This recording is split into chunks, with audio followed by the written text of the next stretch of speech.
Well, good morning and happy Friday. Sherry and I, are in Atlanta. We drove down on Wednesday, got in late last night, Wednesday night, and filming this on Thursday. Obviously, keeping one eye on Kenosha and events there, and one eye on Houston, where I have a niece and her family. So this seems to be a particularly challenging time in keeping with 2020. In my devotional readings this morning, I was reading Psalm 69, Psalm of David. It's an imprecatory psalm, so a psalm of frustration being voiced by the psalmist. And it seems so apropos for the moment that I'm putting Hebrews aside for just today. And I want to read you the first 6 verses of this psalm. Save me, O God, for the waters have come up to my neck. I sink in the miry depths where there is no foothold. I have come into the deep waters. The floods engulf me.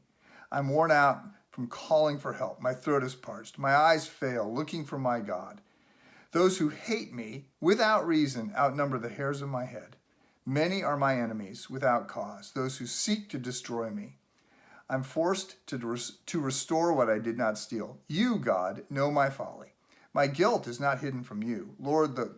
The Lord Almighty, may those who hope in you not be disgraced because of me. God of Israel, may those who seek you not be put to shame because of me. So just a few things that gripped me. Obviously, the first thing right out of the gate was this idea that I'm in water up to my neck. And all we were hearing last night, haven't heard it so much this morning yet, but all we were hearing last night is about this unsurvivable surge that was coming. The Jews didn't like water generally.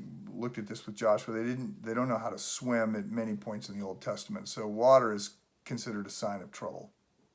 And additionally, it's not just a sign of the actual physical fear that might come with water, but it's a metaphor. And so it's a metaphor of drowning in life's events, all the things that are going wrong, which seems so apropos for this particular moment when so many things are troubling and distressing.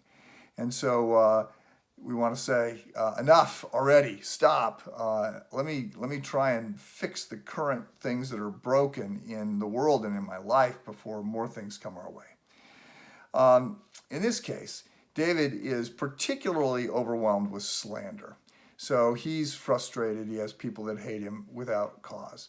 And look, as a pastor, I always say to younger pastors, look, you're gonna get blamed for things you didn't do, but you're gonna get credit for things you didn't do. And furthermore, you're not gonna be blamed for things you did do that you should be blamed for. And so it all sort of comes out in the wash. Just don't rely on justice. Just continue to hold on to grace. So I get credit for things I didn't do, but I don't. But I also get credit. I don't get blamed for things I did do. So I don't get credit for things I think I should get credit for. It doesn't necessarily work out. I'm glad for the grace of God. And I particularly related to this idea that David says here at the end, may no one be disgraced. May no one be troubled in their walk with you because of my sin. He acknowledges his sin. I'm getting blamed for some things that I didn't do, but I'm not getting blamed for some of the sins that I have. God, you know my sins. And so I'll just summarize this and wrap this up by saying, look, to love is to be at greater risk for pain. It's also to be set up for greater joy. To be holy, the holier we become, the more like Christ we become, the more joy we have and the more sorrow we have. We see this with Jesus. He is a man of sorrows, acquainted with grief. But this is the way to live. The more we care about people all over the world, the more we love others, the more we care for others, the more at risk we are. The more joy we get because the upsides of their life we get to celebrate. And the downsides we share, and of course it helps them. It helps us to come alongside those who are troubled and to divide their pain and suffering. So I just thought this psalm was a particularly good one for us to focus on today, as we very honestly, that's what the Psalms are, very honest prayers. Sometimes life is working well and we can praise God and celebrate Him very naturally. Other times we have to work to remind ourselves of the good things that we're praising God for. And sometimes we just need to come to Him and say, okay, I'm drowning, and some of this isn't fair. And so if that's you today, let me direct you to the first 6 verses in Psalm 69. Have a good weekend.